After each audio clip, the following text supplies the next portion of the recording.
I'm Rani Gupta, working as in the capacity of Senior Area Manager in Sanofi India Master Therapy team. And today I, along with my colleague Ajay, who is my area manager, and my senior Mr. Subodh Chadha, welcome you all in this scientific platform. Doctor, first of all, starting the meeting, I would like to say something on behalf of Sanofi. As we have fight COVID-19 pandemic, and we at Sanofi India are aware of the efforts that you are putting in right now to ensure the well-being of the patient. We want to thank you for helping us to fight the virus.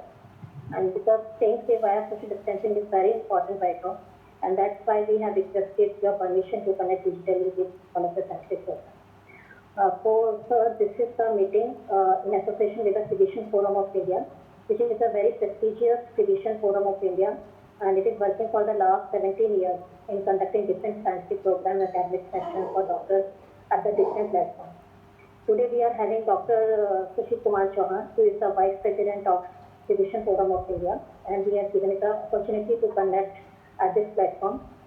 Dr. Sushil Kumar Chauhan is a very well-known name in the physician community and currently practicing in South Delhi with almost 30 years of experience. He has been practicing as a physician with a special interest in diabetes and cardiology since 1995 and has been participating in the different trials on the advancement of the different medicines. He is an active member of IMA also. So with this, I welcome Dr. Sushil Kumar Chauhan and requesting him to start the proceedings of the meeting. So over to you, sir. Thank you, Rani. I hope I am audible to everybody. Yes, sir. You are audible. I am extremely grateful to Sanofi India and to Dr. Sanjay Sachdeva sir for doing this webinar for us. As we were just discussing, in extremely trying circumstances for many of us, and despite personal issues. But as they say, the show must go on. I am today representing Physicians Forum of India, which has been working in South Delhi for last 17 years. We've been conducting CMEs every Wednesday. And just for the knowledge of those who may have joined today, we have had 671 consecutive webinars or CMEs, I should rather say physical CMEs, from 2007 till we had to put a break on 11th of March 2020. So since then we were conducting webinars, and that also we had to stop for a month because of extremely trying circumstances for all the physicians. They were just serving the community and society with their video counseling. So we have started now exactly after a month. And it's my privileged duty to welcome Dr. Sanjay Sachdeva sir, who is a fellow Millennial. Sir would not remember, I am a batchmate of Dr. L.M. Parashar, and actually his roommate in second prof. And we keep hearing very good things about Dr. Sanjay Sachdeva. He used to be the most handsome guy around in Maulana Azad when we were just doing our internship and house job. Dr. Sanjay Sachdeva has over 30 years of noteworthy experience in ENT. He had a neck surgery. He has gained expertise in endoscopic sinus and skull-based surgeries. He also specializes in robotic surgeries and cochlear implants. His passion for his profession has led him to take up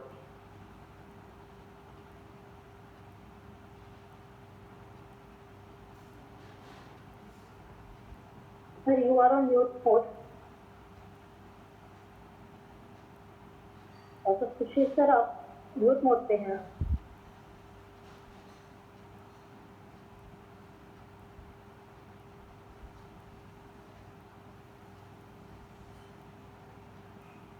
Sir was director of ENT from 2010 to 2019 in Max Healthcare Research, and he has held the position of director of ENT in Fortis Healthcare from 2006 to 2016 and 2006 to 2010.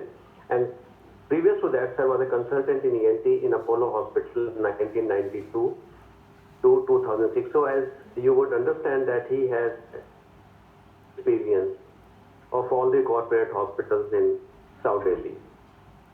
Sir has got many national and international papers to his credit. He has got many books and publications to his credit. He has got multiple memberships of national and international ENT and pediatric boards. I welcome Dr. Sanjay Sachdeva sir, a fellow Mulanian, on the platform of Physicians Forum of India for the first time, and I am very sure not for the last time. Sir, over to you for your deliberations.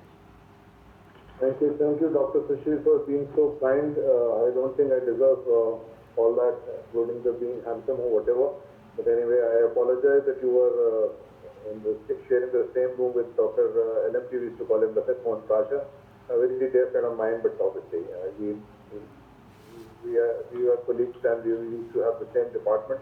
Very comforting to be talking to or being chaired by Mulanian. This is very comforting, and I thank Sanofi India for giving us this opportunity to meet up after 700 odd meetings. I hope I can justify my existence here, but I'm going to take up a topic in these grappling times, COVID times. We are all having our personal issues, like Dr. Sushil has rightly mentioned.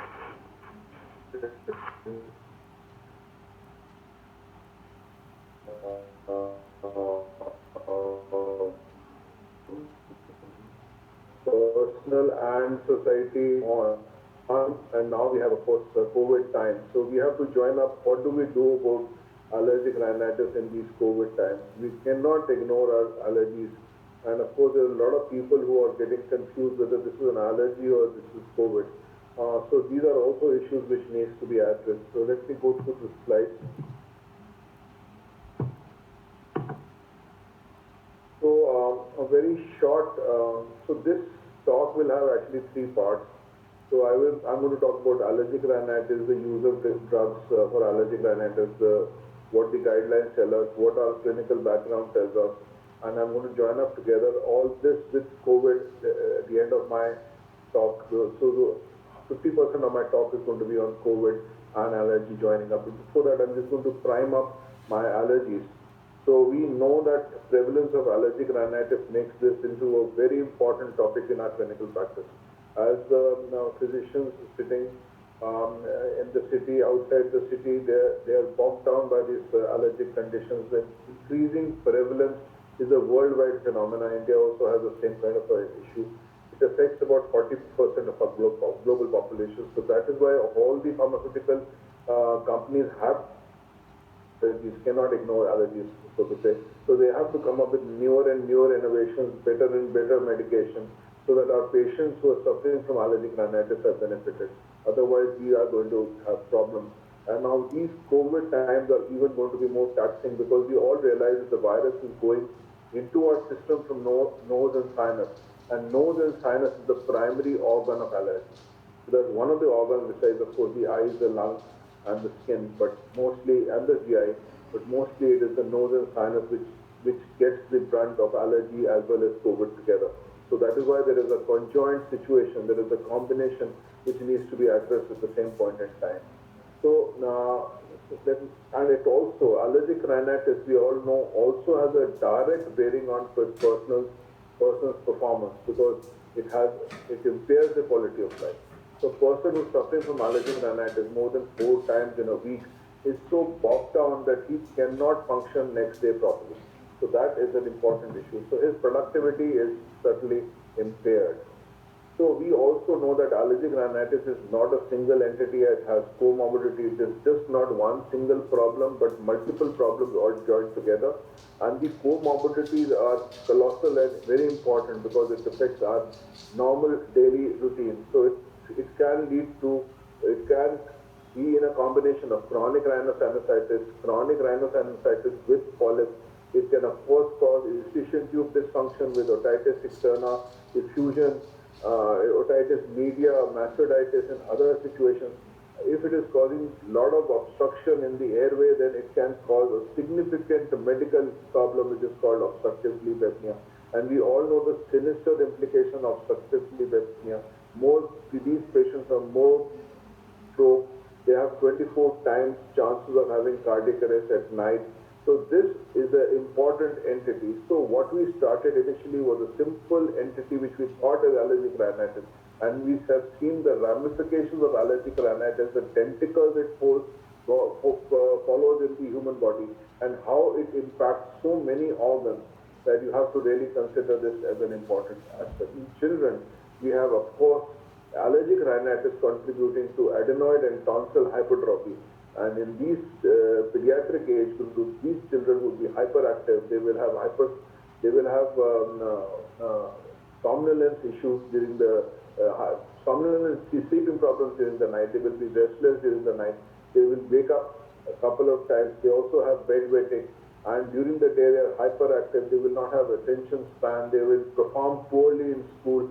So these are the problems that these children are facing just because of allergic rhinitis causing enlargement of their tonsils and adenoids. So present treatment modality has its limitations. So if we start treating one entity because of so many ramifications that we've understood and seen, we leave out on few. So we don't have an ideal so-called pharmacological agent which can take care of all the symptoms together. We're still looking for it. So because we have problems of symptoms and allergy controlling the eye allergy, the problems of sleep disorders, it has been overlapping with seasonal allergic rhinitis, with persistent allergic rhinitis, with non-allergic rhinitis, which is again a problem. So to differentiate from allergy to non-allergy again is a challenge. So the problems that we are facing are so many because the entity is so complex and intricate that you cannot really come up with a conclusion or a conclusive pharmacological problem. So our companies and our scientists are every day in now are trying to find out the best solution. And we still don't have the best solution, but we are getting better with that with time. Of course, there's so much of work which is going on, the advancements which are going on, and that is what I'm going to talk about today. So but still there is a pathophysiological gap because of inadequate control by monotherapy. So monotherapy may not be working in this kind of a situation. And administration of multiple therapies by separate routes is also a challenge. How to go about it, how to deliver the drug, how to get the best bioavailability, and all those kind of situations. So we now have a combination of intranasal antihistamine and intranasal corticoids, which most of the guidelines are now talking about as being a good modality to treat. So relative efficacy of pharmacological treatments are here. You can see the plus seen as good response. So we see that antihistamine has a good response on sneezing, itching, but has hardly any response of rhinorrhea and congestion. Intranasal antihistamines, intranasal corticoids, if you mix together, will probably get into most of the symptoms getting controlled. So it has a good combination, conjoint work, which will help our patients. So I'm going to dwell more into it on seeing how things work out from here. So role of intranasal corticoids in the management of allergic rhinitis is something which we all know that. We know that the onset of action is in 30 minutes. Maximum effectiveness is usually noted after 2 to 4 weeks. So there is a lag period. So when the symptoms start of allergic rhinitis, you can't tell your patient, listen, you start taking this medicine, but after 2 to 4 weeks only you'll start having improvement. So before that, you will only have very mild improvement. So that is something which is not acceptable. And that is the reason why intranasal antihistamines are co-joined. And now we have so many intranasal corticosteroids that we are confused which one to use, which one is best, which one is going to be good for our patients. So what I'm going to say is that you can choose whichever works best in your hands is best. But of course, sorry. But of course, fluticasone furoate has stood the test of time in the management of allergic rhinitis. It's a new topical intranasal steroid with anti-inflammatory activity drug. It is a synthetic fluorinated corticoid. Drug comes in a nasal spray as an aqueous suspension of micronized fluticasone furoate. Developed in the treatment of allergic rhinitis in patients 2 years and above, so it has a large safety profile. And older patients as well because of the um, uh, positioning of the molecule is such that it has a large, it can be used for the elderly, it can be used for pediatric age groups as much as 2 years of age. And there are a lot of papers now coming up saying that it can be used 6 months and above. We don't use it. We still are a little more conservative. Indians by nature are a little more conservative. So we use it 2 years, preferably 4 years and above. So there are a lot of studies now being done comparing fluticasone furoate with fluticasone propionate. And so what we have found out in most of the studies are the treatment of with fluticasone furoate versus fluticasone propionate is that furoate can be used once daily, and it is as effective as propionate used by daily or twice daily. And the symptom, it reduces the nasal symptom score faster than propionate. So is faster in action, and also the onset of action, which you can see here, this side of the slide. The furoate starts the action on day 1, and propionate starts its action on day 1. So there's a lag period in propionate, and also that it has to be used twice a day as compared to furoate, which can be used once a day. So what are the guidelines and what do they tell us? So which combinations to use? So that also is, you have a whole gamut of medications to choose from, but which ones are going to work? Which ones are going to be kept together in one spray? One spray you have to take both the medicines together. So we have realized that both fluticasone, both the antihistamines, topical antihistamines and topical corticosteroids, if they are put together, they certainly work better in both allergic and non-allergic rhinitis. And also they look after the inflammatory part of the allergy, which is an important aspect, which is also an important aspect in COVID, which I'm going to talk about later. So now we have most of these guidelines. We try to follow these guidelines because they have come up with a lot of extensive multicentric trials. So 2020, the Joint Task Force on Practice Parameters recommends the combination of intranasal antihistamine and a corticoid in moderate to severe seasonal allergy and perennial allergy. So if they work in both this kind of allergies, whether you have seasonal problems or whether you have a perennial. So in our country, in our city at least, we have mostly because of the pollution, so much of pollution, we have a perennial problem with seasonal extubation. So it looks after that kind of a situation. It also works in severe and moderate non-allergic rhinitis, which is, I would say, 30% of situation. So sometimes you have to differentiate between allergy and non-allergy. And that you have, of course, this is a chapter by itself, but mostly what happens is, when you look into the nose looks absolutely healthy. These patients with non-allergic rhinitis, they wake up in the morning, 4 o'clock, 5 o'clock, start sneezing. There is no allergen which comes up. There is no pollen which is coming at that point in time.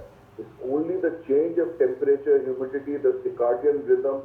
Moment they put bare feet on the ground, they start sneezing. Moment they go and change into a shower and come out, sudden changes of temperature and humidity will bring up. Strong smells will bring up. So this is a condition which is non-allergic. There are no allergens floating at that point in time when you come out of the shower. So basically, this is a non-allergic rhinopathy, which is, it's not itis because you can't say it is itis because there's no inflammation initially, but then gradually it becomes itis. There is also inflammation there, which gradually comes up. So all these conditions ultimately lead to the same inflammatory cycle, which this COVID virus is also following. So that is the importance of understanding allergy and COVID together and to correlate both these things together. So that is why we've got up with this topic, and that is why Sanofi has been thankfully accepted that this is a topic which has to be discussed. So now when we're talking about the Joint Task Force, we also know that in conditions uncontrolled by pharmacological hormonotherapy also works well when you use this kind of a combination of corticoids intranasally and intranasal antihistamine. If you go back on the main guidelines which we follow mostly worldwide over is the ARIA guidelines. The last ARIA guidelines in 2016 recommend a combination again of intranasal antihistamine and intranasal corticoid for initial treatment of moderate to severe seasonal allergy in persons above age of 12. So when we were talking of only intranasal corticoids, when we were talking of fluticasone, curate, then our age limit was age 2, and now when we are using a combination, the age limit becomes 12. So that's an important aspect that we really need to consider. But certainly this combination benefits over monotherapy. Combination in single medication device offers broader disease coverage and faster control of the symptoms. And I'm going to talk about, so this is the combo. This is the conjoint antihistamine with intranasal corticoid.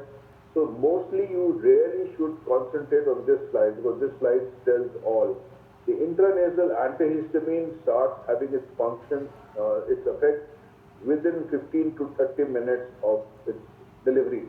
So that is an important aspect. When we were talking about the corticoids start working much later. And so the short-term symptom relief is there, but it only lasts about 12 hours. So you have to repeat the medication for after 12 hours. It is fast acting and it is used mainly for early allergy phase response. So you are an allergy, you have a late response, and an allergy, you have a fast response. The fast response is the IgE mediated response, and the late response is mostly taken up by the eosinophils which come on because of all the leukotrienes which are coming into the inflammatory cascade. They bring on eosinophils, and eosinophils bring on other cells to help them into fighting this allergen which has come into the system. And this is responsible for the late response of the allergic cascade, and that is the response which the inflammation which carries on the inflammation. So you must realize that if you have an allergy, let us say to a cat, okay, and then you say, okay, I'm allergic to cat, I'm going to give away this cat for a few weeks, a few months, but the symptoms after a few weeks still persist. The cat is not there. Why should symptoms persist? The symptoms persist because the late response. So few weeks earlier when the cat was in your midst and the allergy had started, the inflammation will carry on for few weeks to months sometimes because of the late response in spite of the fact the allergen is not in your environment anymore.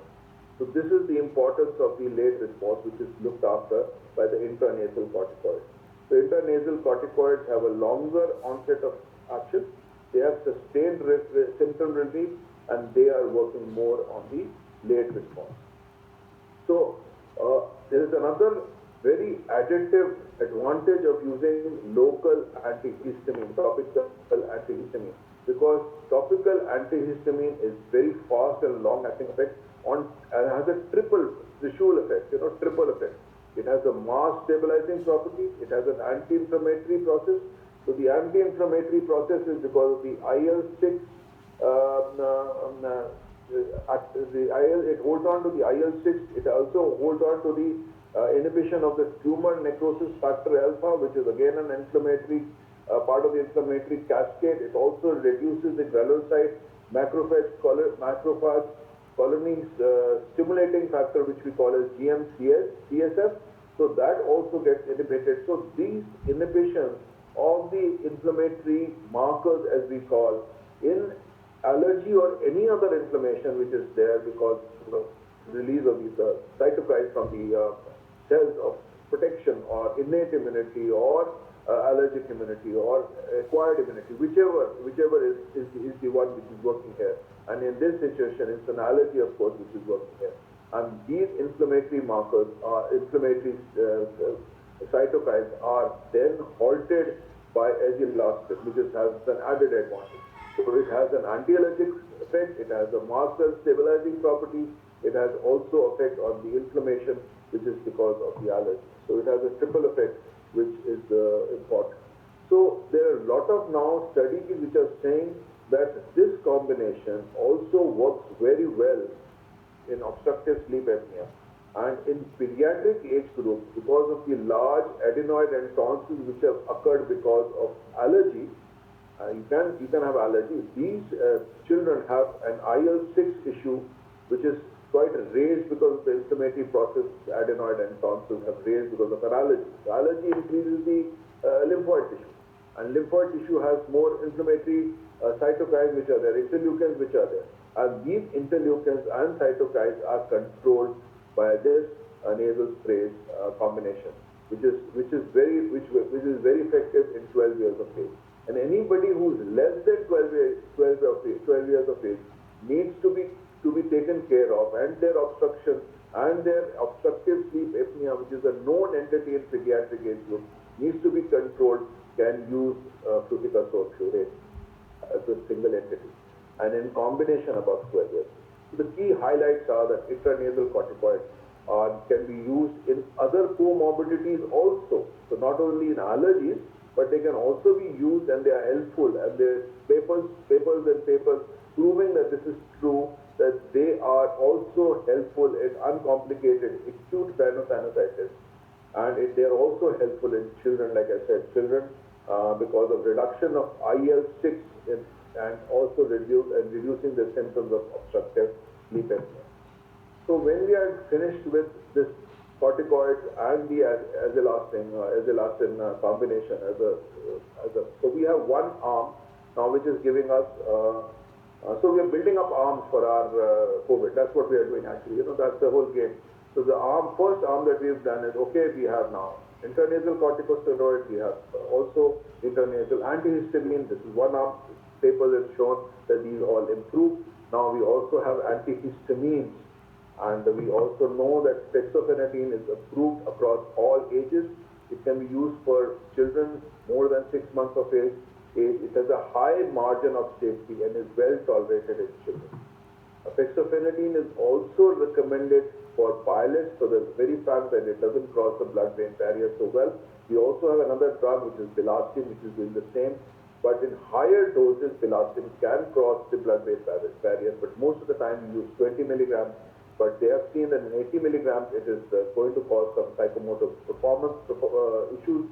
Especially that will be important when a pilot is flying a aeroplane with so many passengers. So what we are doing is that we are giving them only 20 milligrams, which is the safety profile. But as compared to that, fexofenadine certainly has a large potential of increasing the dose. So even up to 10-fold, you can see this red thing here, even up to 10-fold higher than daily recommended dose, had no effect on QTc, and is not cardiotoxic at all, and it also has no effect it has hardly any side effects in terms of sedation in higher doses. So we also do not need to adjust the dosage if you have a concomitant medication like ketoconazole and erythromycin, which is incidentally an important issue with other antihistamines. So fexofenadine has that safety profile. One, increasing the dose does not make much of a difference. You can have large safety profile with increasing dose, and also it does not have any drug interaction with medication like ketoconazole and erythromycin, which is there in other antihistamines. So ASCIA recommends in the management of allergy in elderly. So elderly is an important issue because here you find in this scenario, at least the first wave, a lot of elderly were affected by COVID and they had serious problems. But unfortunately, in second wave, we have also seen younger age group getting affected. So this is what we were basically talking about. So in elderly, what we were doing is diagnosing allergic rhinitis, diagnosing the management of comorbid conditions, and initiation of medical pharmacotherapy. So in elderly, the dosage in elderly is by fluticasone furet by 2 sprays per nostril once daily, as we had already decided, once daily, and then maintenance dose of 1 spray per nostril once daily, which can control the symptoms. So you don't have to do 2 puffs continuously in elderly. So this is something which is a little change of scenario from the earlier thought process that no, you will have to continue 2 puffs. No, elderly you can actually make it as a maintenance 1 puff. So that reduces the lowest dose to an effective for symptom control. So this is an important aspect which was also I thought should be touched because very commonly asked question, what about pregnancy? Can we use the nasal sprays and the antihistamines in pregnancy? So we know that up to 20% of pregnant women develop symptoms of rhinitis, hence the reassurance may be the only thing which is required. That means they do not have an allergy, but they will always, because of estrogen progesterone change, the hormonal change will have some kind of a rhinopathy, I would say, not rhinitis, but rhinopathy, where they will have nasal congestion, especially at the first trimester. And as the second trimester comes up, things start getting better. So medication for allergic rhinitis should only be used during second and third trimesters of pregnancy. There are few well-controlled clinical studies in pregnant women examining the safety of many of these antihistamines. Ideally, the drug therapy should be avoided in the first trimester, as I've already told you. So in first trimester, what you should use is saline nasal irrigation. Very few oral antihistamines and intranasal corticosteroids with an A category can be used in the first trimester, very few. And nasal or oral decongestants are not recommended for use in pregnancy. That is something of contraindication. And the current available intranasal antihistamine must have a B3 category if you have to use. Now we come on to the main. So I just touched basically so combination of intranasal corticosteroids with antihistamines, topical antihistamines. The true antihistamines which we want is safety, with a safety profile, with so many cardiac issues in the COVID, so many D-dimers increasing in the COVID, so many respiratory problems, viral pneumonia, medication, interactions. Everybody was getting azithromycin or doxycycline. So we had to basically, the whole idea was to tailor everything to find out what we are going to do in COVID times with allergic rhinitis. So you have to differentiate as a clinician between early COVID and allergy. So how do you differentiate between early allergic rhinitis and early COVID? Early COVID would also have the symptoms of nasal blockage, stuffing, excessive sneezing, watery discharge from the nose, itching in the palate, itching in the nose, itching in the eyes, skin rashes, old history of allergy, family history of asthma, family history of allergy. That all moves you to allergic rhinitis. So old history with this kind of a situation, nasal polyposis, old history of nasal polyposis, gradually losing smell, and that used to happen to that patient earlier as well, so many times that he's used to losing smell and getting it back, losing smell, getting it back, because the polyps used to increase, the smell used to go. So this kind of a situation is going to mix you up with COVID anosmia. We know that COVID people get sudden anosmia because the virus goes and affects your olfactory nerve. And when you have anosmia, you also have loss of taste. So that sudden onset of anosmia with loss of taste certainly goes more in favor of COVID, and repeated number of times partial anosmia, hyposmia, and coming back of smell will be more in favor of nasal polyps with allergy or even non-allergy. So this is one situation. So when we talk of COVID times allergic rhinitis of course is an inflammation. We know that it's an inflammation of the nose, and then it results once in overreacting of the immune system. And here also we are talking of cytokine storm, which is basically a hyperimmune reaction to a virus which is just an RNA. So here I'm trying to mix and match both and try to figure out how our medication, can they help our patients? Even if they have allergy, they don't have allergy, but they have COVID now, can our medication, same antihistamine, same intranasal corticoids, and or topical antihistamines, can they help us in COVID times? So early mild COVID-19 symptoms may be confused, like I already told you. Proper treatment of allergic rhinitis is important. This is important. People who had allergic rhinitis, we don't ask them to stop nasal sprays. We don't ask them to change their antihistamines. We don't ask them to change their leukotriene antagonist. So we continue with the same medication, because if your allergies are under control, if you get COVID, unfortunately, the inflammation will just go cascading up, isn't it? So that is something which you need to control. You need to control your asthma. You need to be very careful with all your medication, not to let that add on to your COVID symptoms. So that's something which you really need to do. So such therapy, including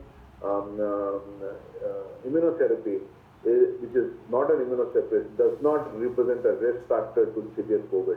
So that means we now know that all the COVID scenario is only about 1.5 to 2 years old, but we know that people who've had asthma, people who've had COVID, they're not exceptionally susceptible to COVID. They might just get COVID, the symptoms might get aggravated, susceptible to COVID. COVID can come to anybody for that matter.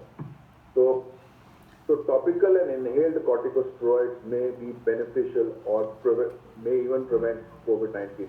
Not concrete, not many studies, but this is a thought.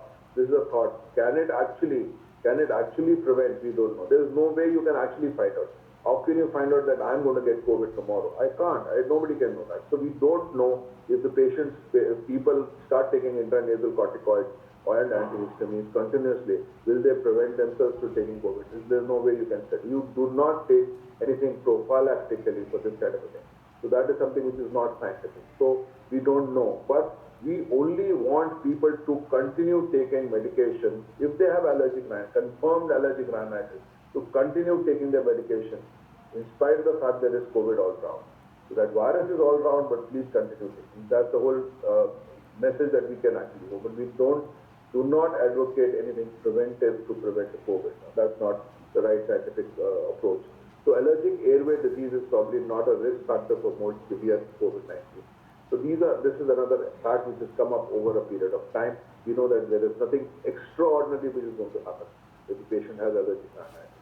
Sudden and complete, which I've already told you, and anosmia, which I've already told you.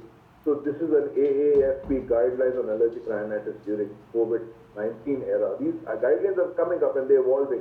Like you said, there are changes. Initially, when WHO was talking about the COVID-19 symptoms, they had only 4 symptoms. Then they kept adding more symptoms. I think probably now there are 11 or 9 symptoms which they say, including diarrhea and including joint pains and rashes, which were not there in the first scenario. So as the disease is progressing, as we know more and more about disease, we start gathering, and then the guidelines obviously change. So diagnosis of allergic rhinitis should be made with history and physical findings, which is a consistent factor which used to be there earlier as well, and that's not changing.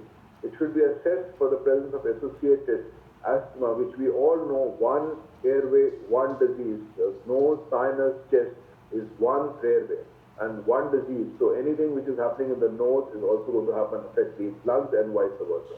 So that is something which we have. So this is a conjoined thing. It's not a comorbidity. It is one entity. The inflammation of the respiratory tract. So upper respiratory, lower respiratory. So we know that specific IgE testing should be performed for patients for allergic rhinitis, but it has no meaning in COVID-19. And sinonasal imaging should not be routinely performed in these patients, because these patients who will have COVID-19 will also need to get their chest CT scans done. Of course, there's a lot of hue and cry about the number of CT scans you're going to get, amount of radiation that you're going to get. We know that sinuses and chest, of course, falls differently. So radiation in one part will not affect the radiation, but total radiation dose, if it is done, because these patients will have they have viral pneumonia because of COVID, they will get X-ray and CT scans done. And so that is something which you need to prevent. So if you do not want these patients to get overdose of radiation, then please avoid getting a CT scan done. So that is what the guidelines say. And of course, intranasal corticosteroids, which are being prescribed by this is the patent steroid, which is Sliprat. And we know that avoidance of known allergens or environment control may be considered in patients with allergic rhinitis. And immunotherapy should not be started during COVID time. But if somebody who's getting immunotherapy should continue taking immunotherapy. Worldwide over, there is a little change in scenario with immunotherapy. Now people say that instead of you going to visit a physician 2 times a week for the immunotherapy, please shift immunotherapy to sublingual. You can actually go, or maybe online, you can get to courier services, an online immunotherapy kit, which you can store in a refrigerated 2 to 5 degrees centigrade, and you will have a schedule. You will keep taking sublingual drops like polio drops on your own, and you don't need to visit a clinic. So you're not exposed to a hospital or a clinic environment and COVID patients there. So that is a change in scenario worldwide over. People have gone into sublingual immunotherapy. Initially, our country also, very few licenses were given for sublingual. But with this, in the last 2.5 years, we see a lot of mushrooming licensing ease, which has happened, which has also eased our patients. People who were already taking immunotherapy now have shifted to sublingual immunotherapy. And because of the ease or the comfort or the avoidance of exposure, everybody is now afraid to go to a clinic or a hospital or a diagnostic center or somewhere they want to get, they don't want to get exposed. So this is a change which is happening during COVID time. So now when we are talking of the inflammation, so we were all along talking about the inflammation, isn't it? So inflammation is that when you have the SARS-CoV-2 virus, we know that ACE2 is the receptor for the SARS with this virus, and when it comes through the ACE2 receptor, it gets sucked into it enters the mucosa, thus goes submucosally and starts replicating.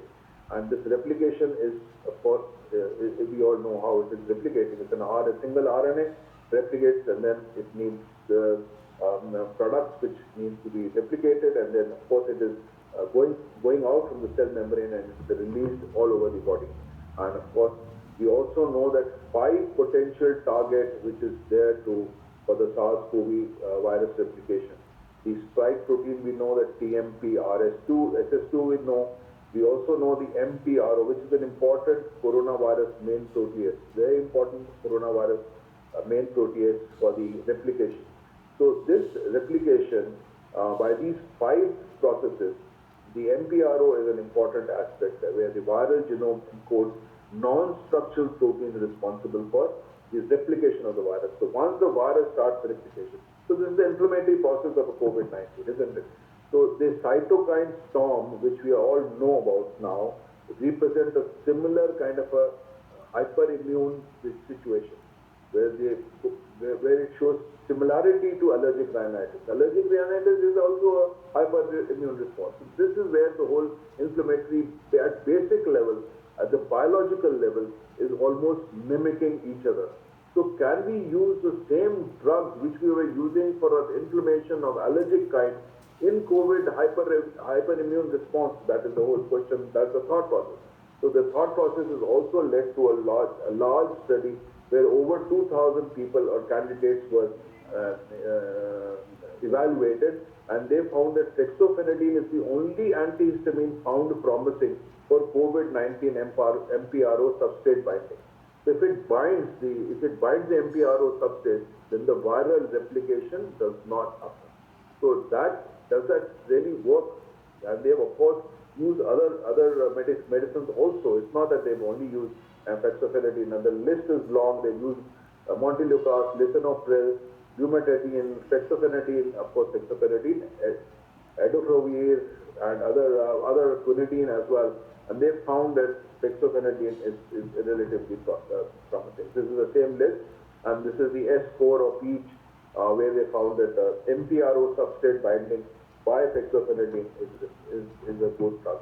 So that is something which you can use in your patient safety. We've already talked about the safety margin. We've also talked about the cardiac safety of the patients. We've also talked about the non-sedative action.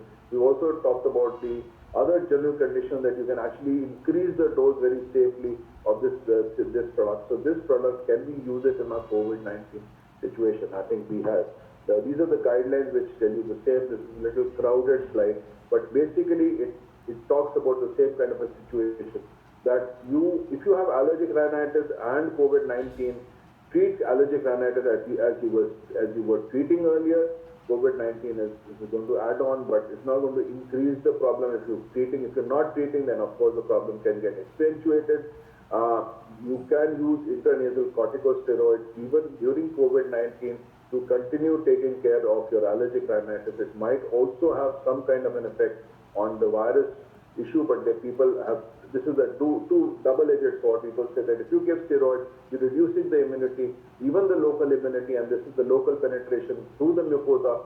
But then if you add on to fexofenadine, then which is going to affect the MPRO substrate and bind it, then you can probably prevent the ACE2 entry of the virus through the ACE2 into the cell membrane, into the cell.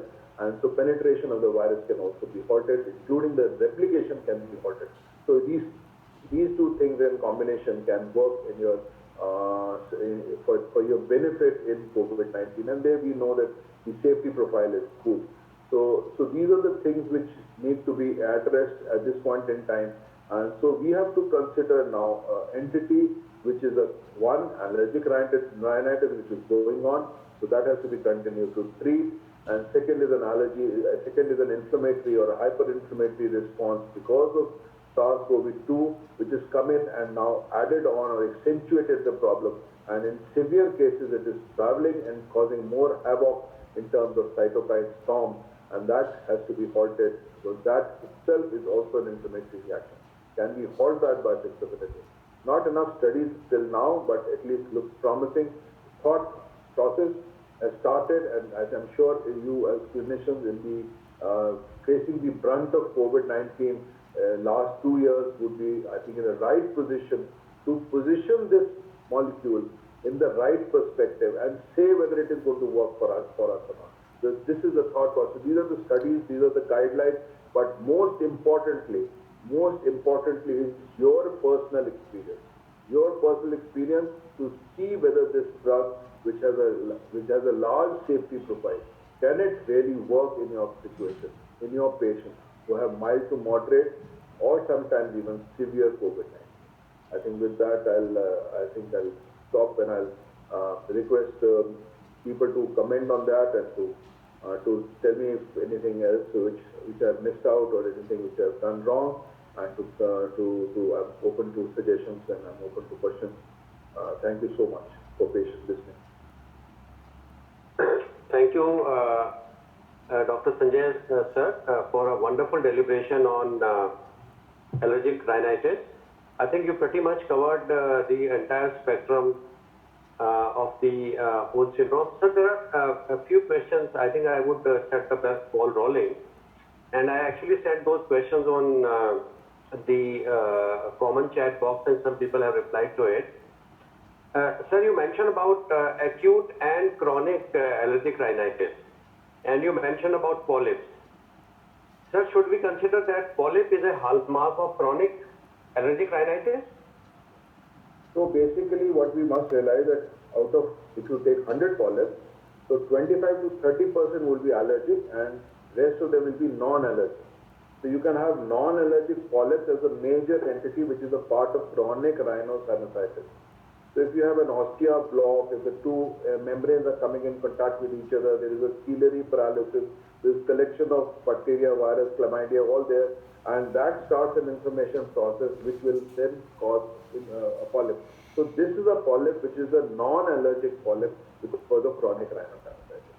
So what we should understand is that more polyps are caused by non-allergic causes than by allergic causes. Is that correct, sir?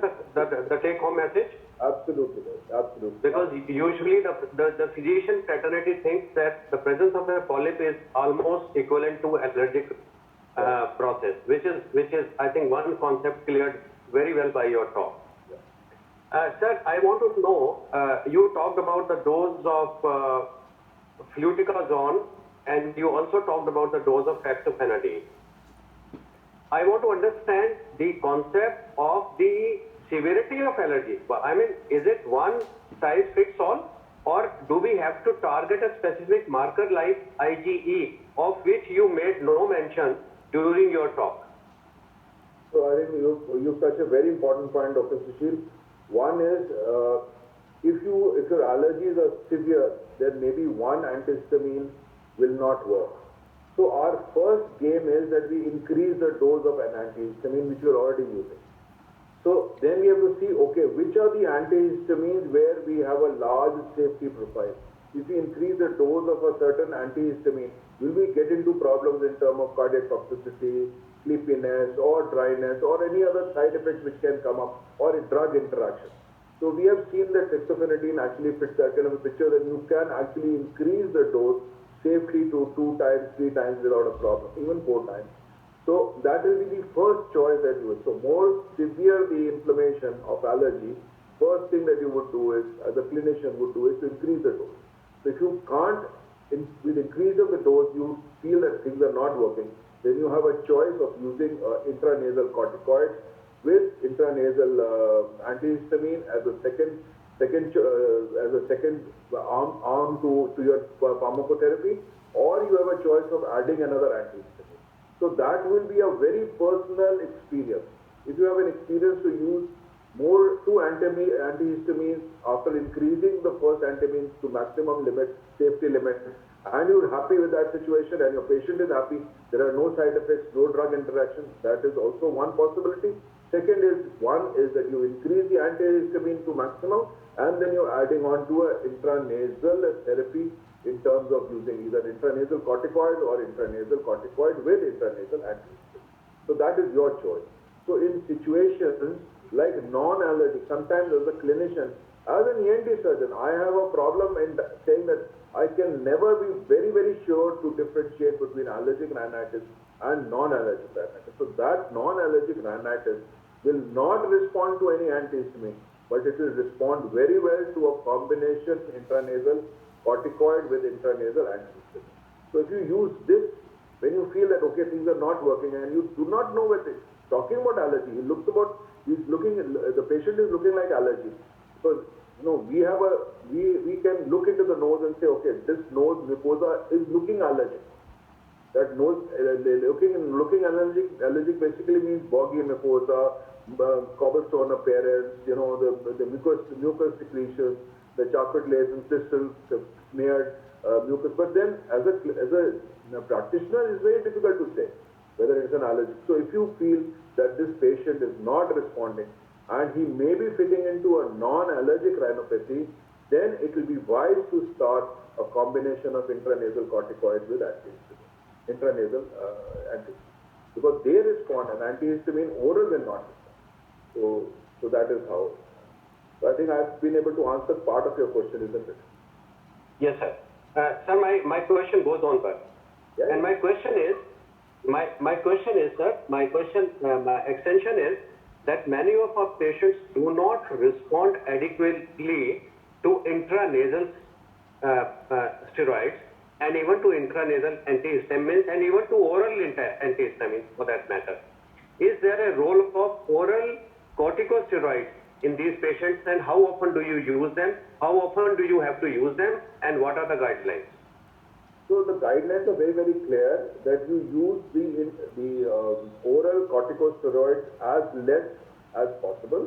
But if you are forced to use that, in that your situation, that where antihistamines are not working, the topical antihistamine is not working, topical corticosteroid is not working, and you have acute symptoms. One thing I would probably do if I am a clinician there is to revise my thought process. Is my diagnosis correct?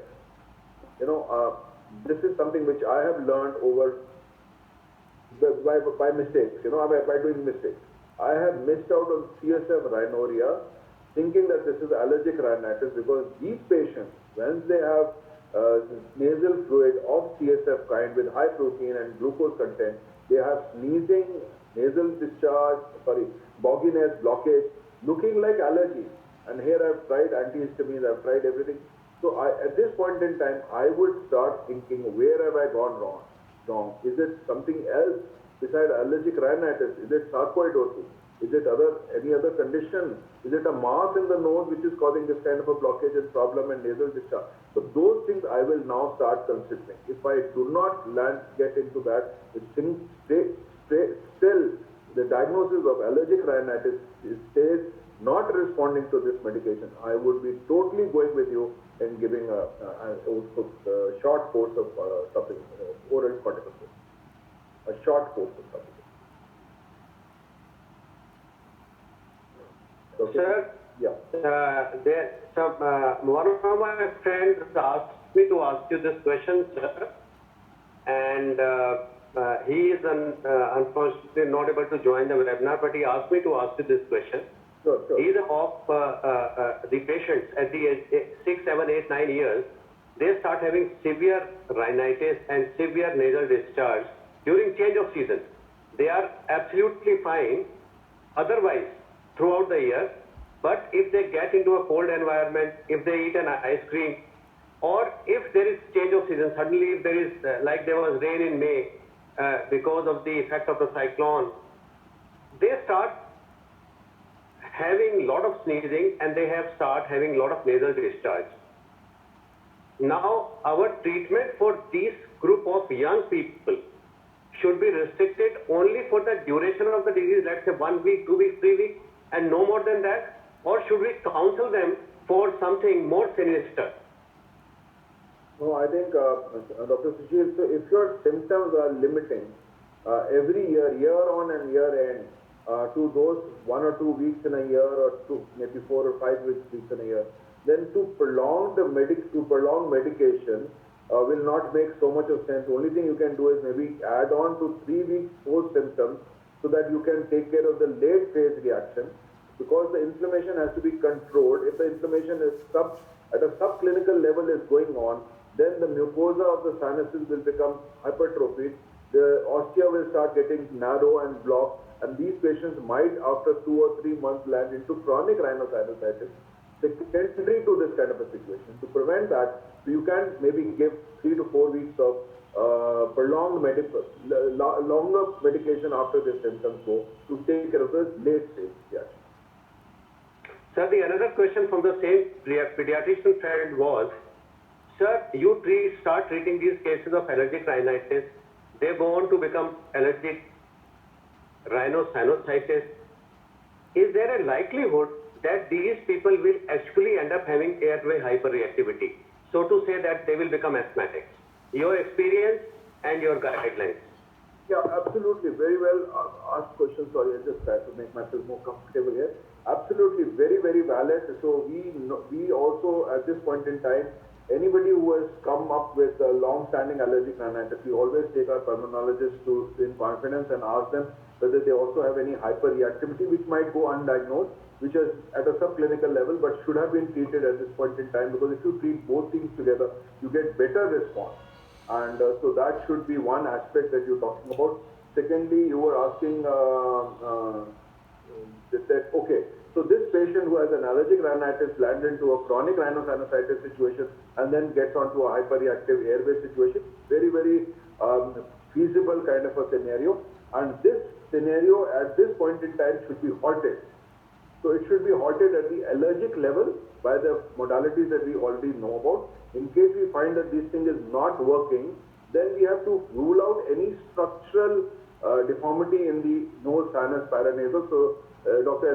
LMP or Dr. Lalit Moore Prashar would be the right man to see whether there is any structural deformity like a septal deviation or a paradoxical metal turbinate, natural ostia getting blocked. And then this allergic phenomena which started now has gone and affected this already predisposed structural deformity and then caused chronic rhinosinusitis.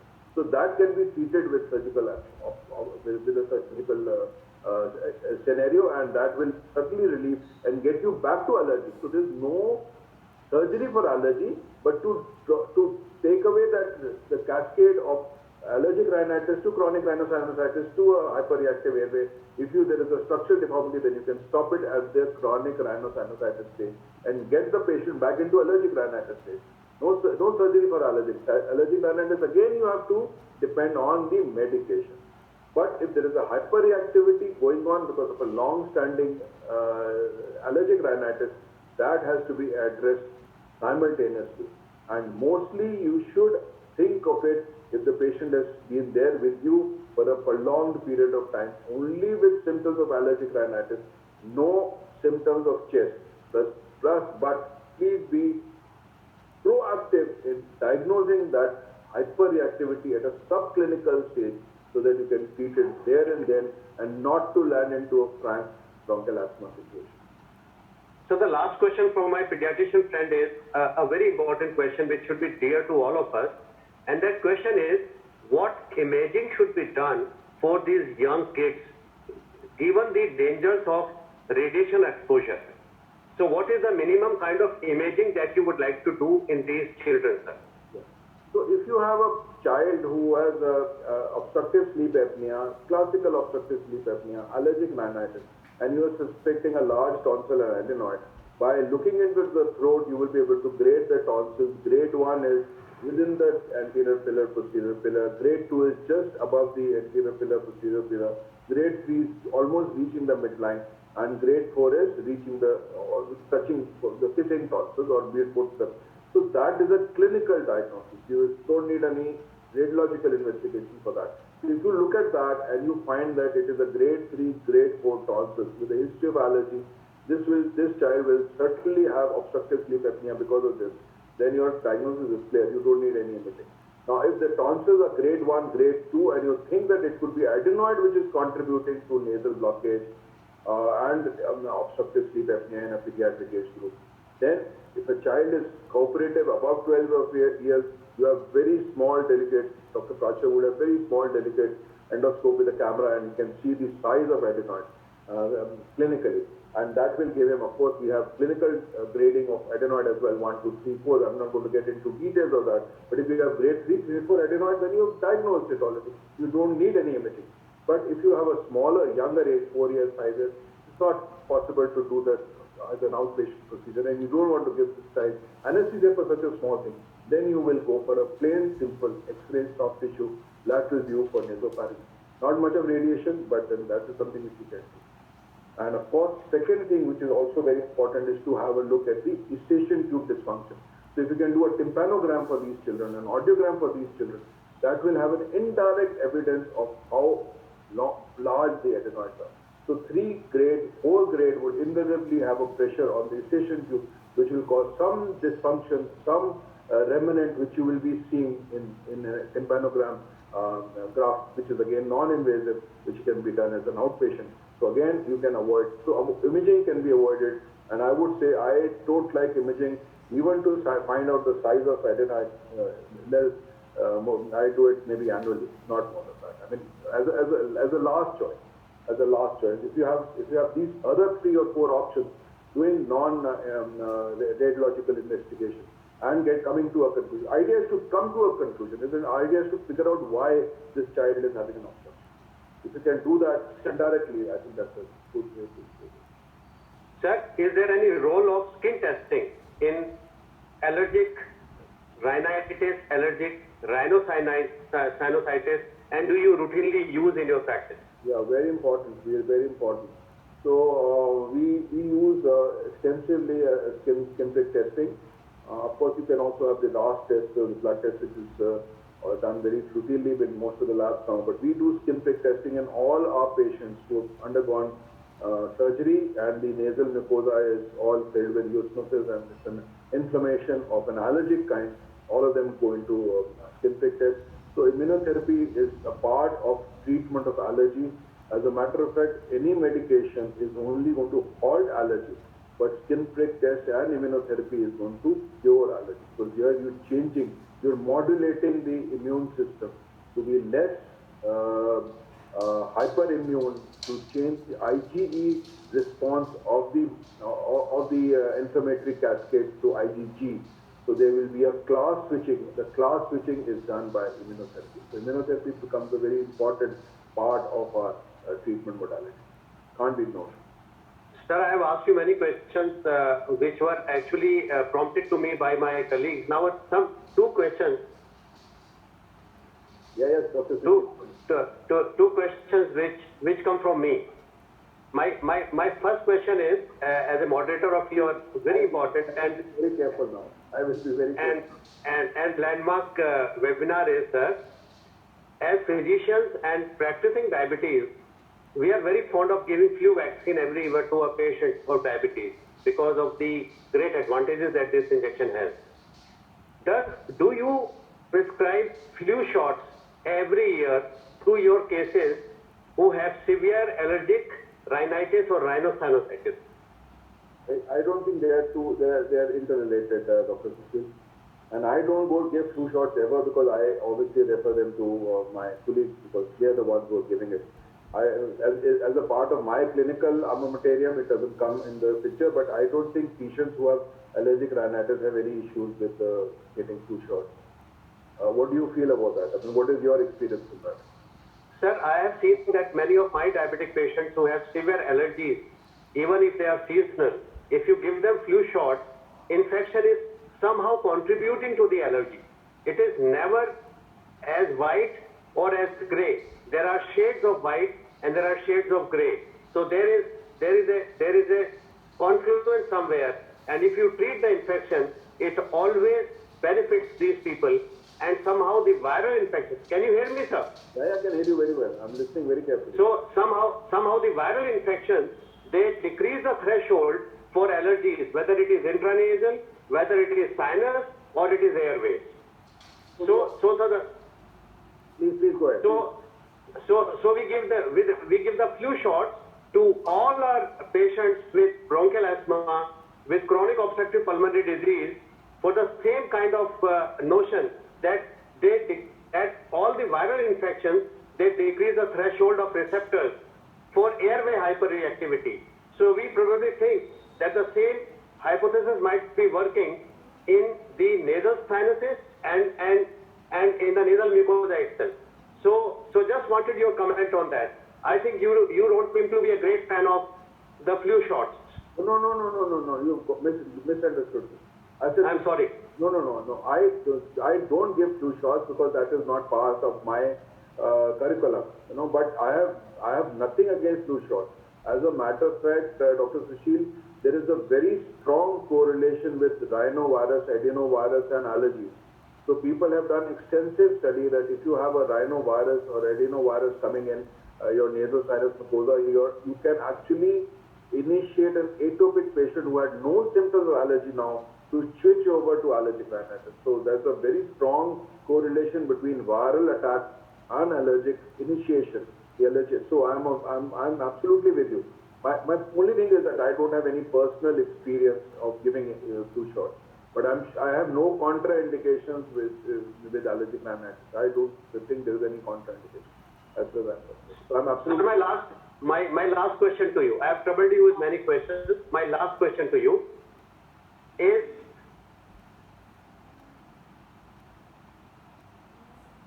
a question which might develop the disease of So we are missing you, Dr. fexofenadine. Suppose the patient is not settling down with 120 milligram or even with 180. Can you hear me now? We missed the initial bit, Dr. Sushil, so I think you'll have to repeat because we missed. Sir. We only got 2 or 3 minutes. Okay.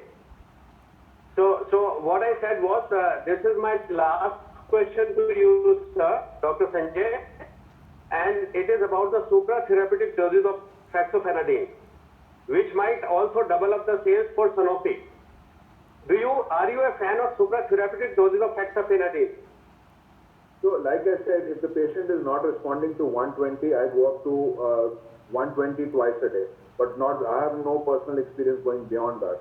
In case I feel that after one tablet twice a day of fexofenadine, it is not working, then of course I will think mentally of revising my diagnosis, number one. Number two is I would go on to an intranasal corticosteroid straight away. And if that is the contraindication, a lot of people say that, listen, I cannot take nasal spray, I have bleeding, I have dryness, I have so much so. And a lot of people also read up so much on net and they say, listen, I've got glaucoma and you don't want to increase your glaucoma. So there are few papers which say that intranasal corticosteroids had affected glaucoma, but that's not confirmed the scientific fact. But we don't want to get into controversy here. In that situation, I add another antihistamine.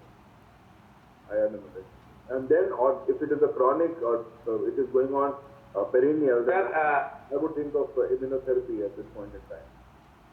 I think I am finished with my quota of questions, sir, and you have all answered them wonderfully. And let me assure you, Dr. Sanjay, you still remain so wonderful and so handsome as we used to see you when we were doing our internship in 1984, sir. If you have told me that you could talk about that, I would have got my wife. She has doubts about it. So you can record my voice and send it to her, sir. I would now welcome any questions. Rani, if there are any questions in the chat box, I think you can relate it to sir. Yes, sir, there are 2 questions. Majorly there are 3 questions. One is obviously from the Sanofi point of view, is Allegra nasal spray available in combination with Adenosine? As of now, no, but it is in pipeline. So very soon we are coming up with this combination. So second question is, for how long we can give INCs plus Adenosine in severe allergic rhinitis patients? This is from Dr. R.S. So it's a very important, Rani, it's a very important point. One, the sprays which are in combination, they are horrible to taste. So I hope your taste will, because that is a major compliance issue. And if your taste is not good, people will not. Because, you know, at the end of it, it travels, and it's a large quantity, so it travels into the throat and it causes really bad taste. I've used it myself to try. So that's one aspect which I must confess and tell you that this may be one compliance issue. Second is when there is a combination of intranasal corticoids and intranasal antihistamine, we stop it at 4 weeks and then switch over to plain simple and corticosteroids. So the 4 weeks is, I think, what I would say is a reasonable amount, because then by that time you've already looked after the acute phase, and 2 to 4 weeks is the time when the fluticasone, or maybe I would say intranasal corticosteroids will start working, and then you can switch over to intranasal corticosteroids to stop the antihistamine part. Okay, thank you, sir. Another question is from some anonymous. Can you throw some light on the mucormycosis post-COVID incidences, the burning issue now? It's tearing my heart, sir. It's tearing really my heart. The kind of mucormycosis, I have talked to my friends, my colleagues, my classmates from Maulana. They are spread all over. They're doing so well. Quite a few of them are in ENT, England, Norway, USA. One of them is in Germany. One of them was in Italy. So they are not seeing mucormycosis in the degree that we are seeing. There's something else which is happening. The kind of mucormycosis now, I have been dealing with mucormycosis when I was in Apollo Hospital, because of the fact that there are a lot of ketoacidosis used to come. Patients who were being treated on leukemia, they were immunosuppressed. People were getting transplants, kidney transplant. Liver had not started, kidney transplants at that point in time. So these patients were immunosuppressed and they used to get mucormycosis. And we got little more cases because the number of cases which were done initially. And you know how things change. So we were doing maybe 4 to 6 or 7 cases a year. Out of 14 years, I had collected mucormycosis maybe 35 or 36 cases. You know, that is and I thought it was a big number. Whether that's what now, last month, AIIMS has got now, I think, has 50 cases admitted. LNJP has got 52 cases admitted. We've done so many, and they're coming, just coming. So they come with nose, sinus, orbit. Initially they were coming with very late stages. Now because of the media hype, they're coming earlier. The moment they start getting eye swelling, they come. So they haven't gone into intracranial. Fortunately, if they go intracranial, cavernous sinus, we almost, and another problem that is coming is the drug issue. Because so much of it has been used in Gujarat and Maharashtra, that the companies, because they had never had so much of demand. I mean, so many years, there was never so much of mucormycosis, so they were not producing enough, I suppose. So they were not geared to produce it. So suddenly the things have changed. And I think we need to, as scientists, all of us, especially the physician forums and all, they will need to think what is happening, why is it different from other countries, where are we going? Because third wave, if it comes, and if you have mucormycosis like this, you know, first wave, Rani, we saw very few cases come. We had just got 10 or 11 cases at that point in time. This second wave has taken us by last 10 days, I think every day, it's a miserable situation. Very, very. And if you don't get drugs, then it's a 100% mortality. You do whatever you want to do, debridement, surgery, you take out the eye, but it will go somewhere. It's the angioinvasive, fulminant, opportunistic fungus. It will go away and get into cavernous sinus, get it here, into the brain. It's a very heart-tearing situation, very heart-tearing. Thank you, sir. Chauhan sir, if there is any other question or something? No, there are no more questions. I would actually, on behalf of Physicians Forum of India, a forum which has been in the field of service of physicians. And our slogan is, Dr. Sanjay, sir, you have not been to the forum before, sir, empowering doctors for a healthy India. And this was before, sir, 2019, 11th March, that we had conducted already 670 face-to-face physical meetings regularly every Wednesday without a break. It is, I think, a record in India, sir. And maybe you are not aware of us, sir, but we are already aware of you, being a fellow Mulanian, sir, and a very respected fellow Mulanian. We would definitely look forward to meeting you physically when things normalize, sir. And I would like to thank, on behalf of Physician Forum of India, Sanofi India, and Dr. Sanjay, sir, for connecting with us and giving us a wonderful deliberation on allergic rhinitis, and associated conditions, I would say, although the topic of interest was allergic rhinitis. And I hope that many of my friends, physician friends, would have carried home very important messages regarding the treatment and approach to allergic rhinitis and its management.